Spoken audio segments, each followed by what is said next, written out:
तेव्हा आम्हाला असं कधीच वाटलं नाही की माझ्या 3 जावांपैकी ही एक चौथी नवीन जाऊ आपल्याला मिळाली.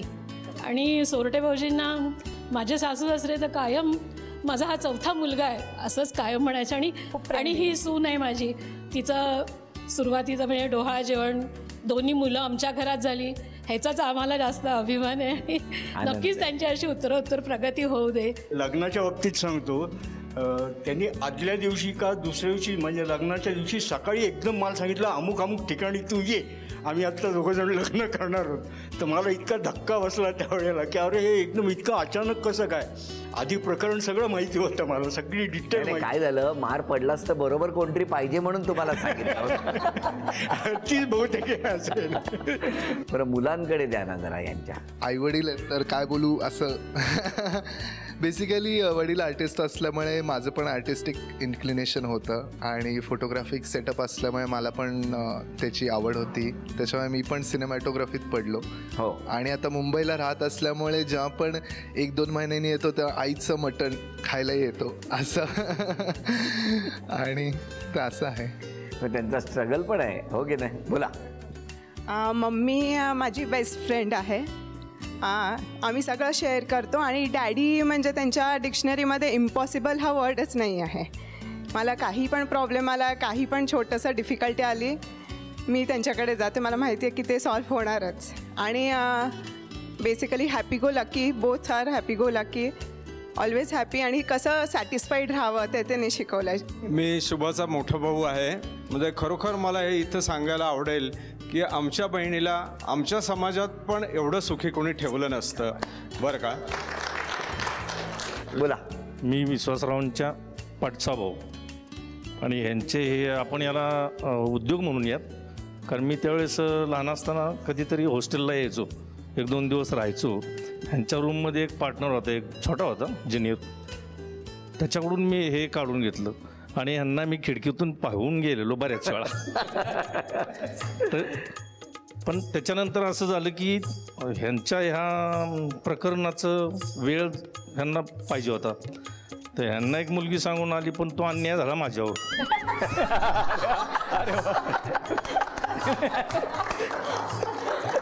ह्यांच्या अगोदर मला लग्न करावं लागलं. हो का? कारण पाहुण्यांची एक मुलगी सांगून आली तर ते पाहायला गेल्यानंतर ते मी सांगितलं, मला म्हणले हे आम्ही शेअर करायचं एकमेकाला किंवा कसं रे आता मी सांगतो लाई दादांना, मी बोलायचो त्यांचं शिक्षण चालले वगैरे असं तसं.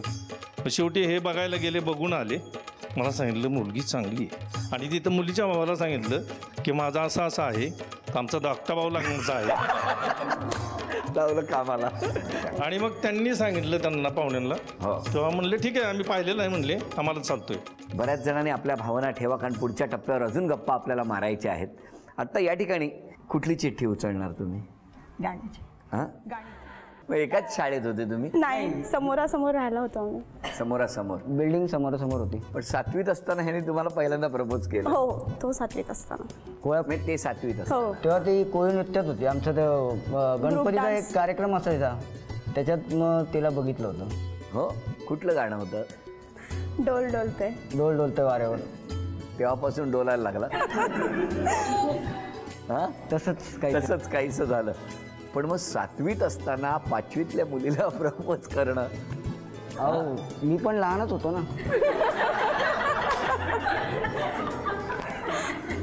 नाही, पण एकंदरीत अभ्यास फार मोठा होता पण तुमचा. मग त्यांनी डायरेक्ट विचारलं? हो, तो डायरेक्ट मला म्हणाला की तू मला आवडतेस. तर मी म्हणलं की आत्ता माझा असा काही विचार नाही आहे आणि माझी बॅकग्राऊंड पण तशी नव्हती ना, त्यामुळे मी म्हणलं आता मी हा विचारच करू शकत नाही, आता मला आधी शिक्षण करायचं आहे, 10वी नंतर बघू आपण.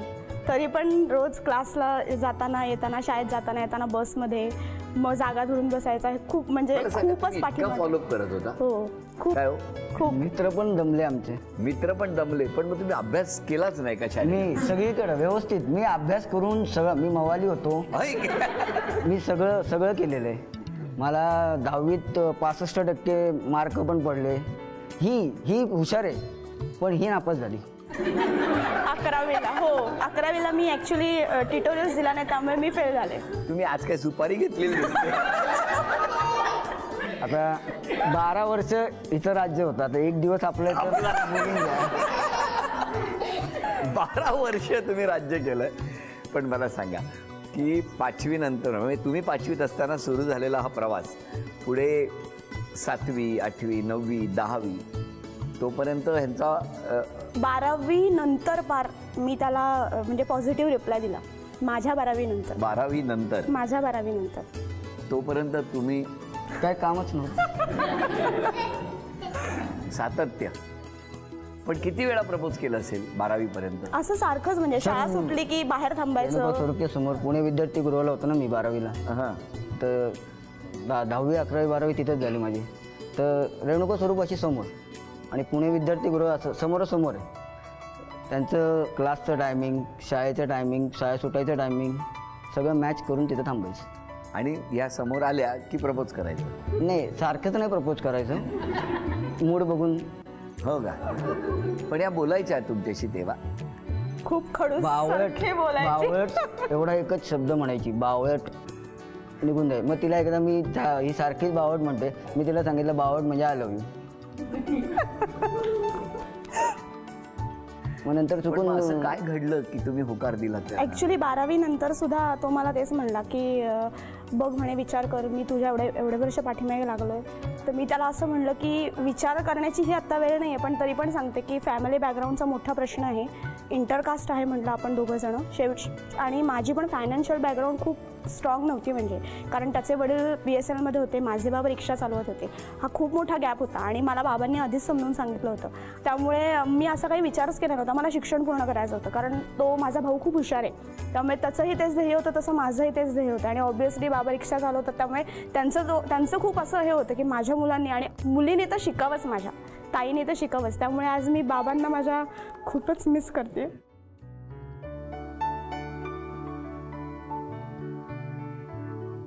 कुठे आहेत बाबा? बाबा नाही आहेत. हां, या आठवणी, हे प्रसंग, या वेळेला त्यांची आठवण येणं स्वाभाविक आहे. पण तुम्हाला विचारतो की जर त्यावेळेला त्यांनी 12वीत त्यांना एवढी स्थळं येत होती, जर त्याने आणून त्यांच्या लग्नाची पत्रिकाच तुम्हाला दिली असती आणि उद्या लग्नाला ये असं सांगितलं असतं तर तुम्ही काय केलं असतं? नाही, शक्यच नव्हतं असं. म्हणजे मी तेवढा पॉझिटिव्ह, मी थोडंसं माझ्यात विल पॉवर, मी एकदा ठरवलं की ते होतंच. नाही, पण असं झालं असतं तर त्या सिच्युएशनला काय केलं? नाही, खरंच नसतं झालं तसं. कारण F1ला मी त्याला हो म्हटले आणि मी फक्त त्याला एवढंच म्हणलं की मला असं खूप मुली फसतात, मला असं फसायचं नाही आहे, मला तू तुझा ठाम निर्णय दे. कारण मला ॲक्च्युली त्याच्या भावाकडनं वगैरे माहिती होतं, तसं धाकटा भाऊ आहे तो सांगत होता आमच्या घरात भैयासाठी स्थळं बघतायत, मग मुलं येत आहेत त्याला सांगून वगैरे. म्हणून मी खूप चिडचिड करायची मग भेटल्यानंतर त्याच्यावरती. मग त्याला म्हणलं मला प्रूफ पाहिजे, माझ्याशी लग्न कर, तू कसंही कर पण लग्न कर, भले आपण वेगवेगळे राहूया, असं तुम्हीच सांगितलं. मला काहीतरी प्रूफ पाहिजे. म्हणून मी त्याला खूप त्रास दिला. म्हणजे नंतर आधी त्याने दिला तसा मी नंतर त्याचं डोकं खाल्लं. 4 वर्ष आणि 2 दिवस फरक आहे. म्हणजे तिने 2 दिवसच त्रास दिला लग्न कर म्हणून. मी 5 वर्ष मागं लागलो, त्याची व्हॅल्यू नाही ना. तुम्ही काय करता आता? माझा इंडस्ट्रियल सप्लाय आहे. मी ॲक्च्युली 15 वर्ष जॉब केला. मला तेव्हा 750 रुपये पहिला पगार होता टॅक्स कन्सल्टंटकडे. आज त्याकडे माझी फाईल आहे. क्या बात, वा, खूप छान. मग यांच्या येण्यानं, यांच्या होकारानंतर तुम्हाला खूप तुमच्यामध्ये बदल झाला. ही पहिली लक्ष्मी आली. दुसरी लक्ष्मी सुहानी इथं नाही आहे. सुहानी आज मी खूप मिस करते ॲक्च्युली. गुजरातला खूप मोठे उपवास असतात आमचे, तिथं ती उपवास करते. आणि तिसरी सिया आत्ता बाहेर आहे. लक्ष्मी जशी येत गेले तसं मी पण वर जात राहिलो. आणि ॲक्च्युली माझं लग्न झाल्यानंतर मला सगळं ह्यांच्याच पद्धतीने शिकवण्यात माझ्या सासूबाईच मेन आहेत. कारण त्यांनी मला शेजारी उभं राहून सगळं शिकवलंय आज. म्हणजे भाषा सुद्धा कंपल्सरी. मी घरात गेले तेव्हा त्या मला कुठली भाषा बोलतो? गुजराती बोलतो. म्हणजे ॲक्च्युली आम्ही दोघं जण मराठी बोलतो. कसं सांगा? कसं? हिनलनेप्रमाणे मला खूप जोडी आवडती. आता खूप सुंदर आहे. आमची मुलीला बरोबर ठेवते, आम्ही पण जावायला बरोबरच ठेवते. तेच आमचे आशीर्वाद आहे. सुखी राहा दोन्ही. त्यांना खात्री आहे की जिनल जावायला बरोबरच ठेवते.